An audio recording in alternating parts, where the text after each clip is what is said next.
meus cumprimentos àqueles que me ouvem, nos meus recortes reflexivos que perpassam por algumas dimensões que eu considero extremamente pertinentes. Pensar e repensar a natureza humana, pensar e repensar, né, a cidadania numa condição planetária e pensar e repensar o regime de verdades que tem governado esse contexto social pós-moderno que nos atravessa. Né? E hoje, né, instigado por uma leitura do doutorado, eu vou falar um pouquinho sobre a teoria do recalque. Né? A teoria do recalque, o retorno do recalcado, da recalcada, né? O que é o recalque, na verdade. Né? E a minha intenção não é dar uma aula sobre isso, mas é fazer algumas conexões com vocês para que vocês possam pensar, né, se realmente vocês já viveram o recalque, né, ou se em algum momento vocês identificaram, né, próximo ou não, um recalcado ou uma recalcada. Para a gente começar então, a ideia do recalque é a seguinte, né?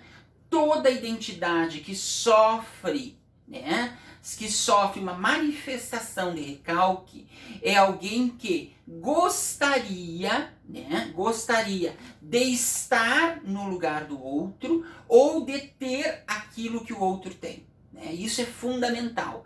Alguém que, né, desejaria usurpar, né, aquele espaço do outro e não tendo, né, lisura para assumir isto, se torna alguém hospedeiro ou hospedeira do recalque. Né? Ou seja, ela vai fazer o possível e o impossível para fragilizar o potencial do outro.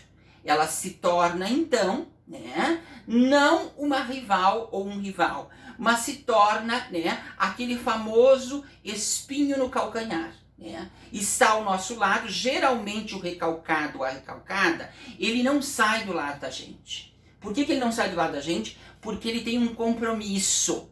Com quem que ele tem um compromisso? Com o recalque. Né? Ele precisa estar o tempo todo dizendo pra gente que não era bem assim, né? Que poderia ter ficado melhor, que daria para fazer de um outro jeito.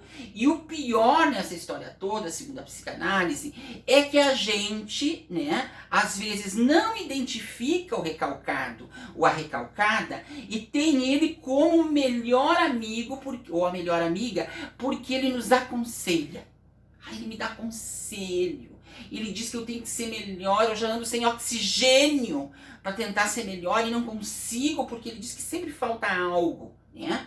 Tem gente, e cá pra nós, que até casa com recalcado, né? Ou até casa com a recalcada.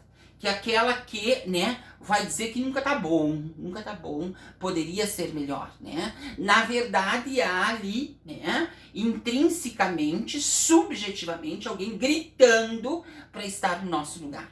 Alguém gritando para assumir o nosso regime de verdades. Como esse sujeito se nega a aprender com a gente, porque o recalcado tem essa dimensão de prontidão também. Ele não gosta de aprender com os outros, né? Como ele se nega a aprender com a gente, a ideia é fragilizar o nosso trabalho, fragilizar a nossa presença no mundo, fragilizar a nossa intervenção. Então, o que eu queria dizer aqui hoje, né, é que este mundo é feito de muitos e muitas recalcados e recalcadas. Né? E quando a gente diz assim, ó, escuta, ele tem inveja ou ela tem inveja, né? A gente já identificou o recalcado ou a recalcada e já se afastou. Então a gente já identificou a recalcada, o recalcado, né? Ele é recalcado ou recalcada no processo de constituição quando ele está ao lado e executa e desempenha muito bem como hospedeiro essa ideia de que, né, o tempo todo ele vai ou ela vai fragilizar o nosso trabalho porque ela tem um compromisso, ou ele tem um compromisso, como eu já falei, com o recalque. Não é com a gente. Mas a gente às vezes pensa que é com a gente. E na verdade não é. Né? Então a minha grande deixa, né, para este final de semana é, né, tomem cuidado, fiquem com o olhar ampliado porque bem pertinho mesmo, de você que me ouve, pode haver sim um recalcado ou uma recalcada. Um beijo grande e fiquem bem.